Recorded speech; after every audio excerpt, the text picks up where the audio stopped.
Hi, my name's Noelle Lowry, and I started a pickleball league in Stafford County, Virginia.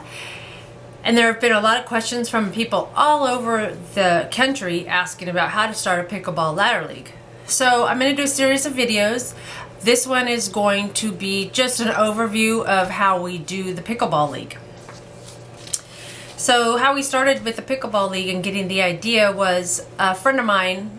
We were playing pickleball, of course, and we were wondering, you know, we have a lot of open play in our area, not necessarily a competitive play. And how are we going to get better if there wasn't some sort of competitive play? Coming from a tennis background, I'd played with the USA TA and was on a club team. We did inter-club, and I didn't see that there would be that much difference with a pickleball league.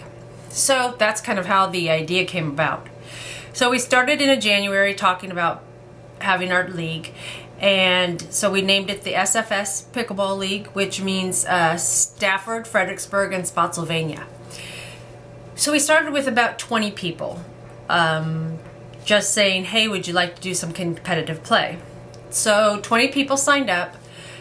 We did a 6-week session. Everybody got to play everybody once, and it was a good turnout. But again, we were kind of all lumped together. We were just trying to let everybody play with one another so that they could check out what a league was like.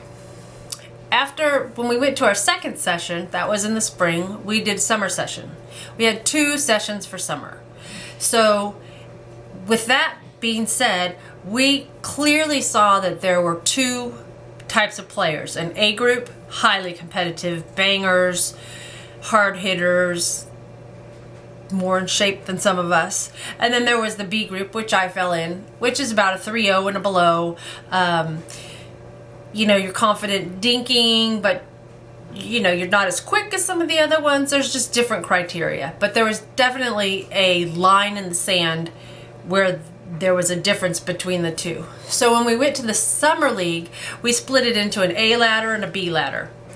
And doing that, with subs, when people had a miss, we did some other stuff, which I'll go into later. So basically, the ladder, you get assigned a team captain, and then there's 3 other players for that week. So it'd be myself, Mike, Paul, and Paula, say. And we each play with each other once. So I'd play with Mike against the other 2, then I'd play with Paul against the other 2, then I'd play with Paula against the other 2. Each game to 11, you get a score. So let's say we won 11-10. Mike and I would get 11 for that first round, and the other 2 would get 10. My second round with Paul, we lost 7-11. So Paul and I would get 7, and the other 2 would get the 11. And then the third game, let's say it was 11-10. So you add each person's score together, and that was their score, and that's how the rankings began to move up and down.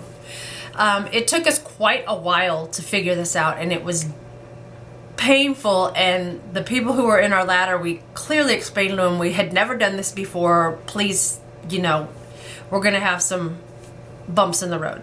Everybody stuck with us. We did the spring ladder, a first summer season and a second summer season for those who traveled. We did a fall league and a winter league.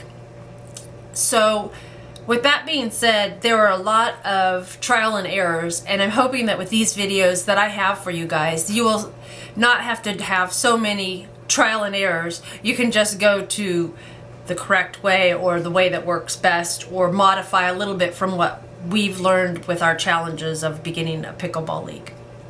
So that's it for my first video. I will give you a second video, which we will go over, let me see what my topic is. How to start a ladder, how to come from scratch and start a ladder. So that will be the next video. Thanks.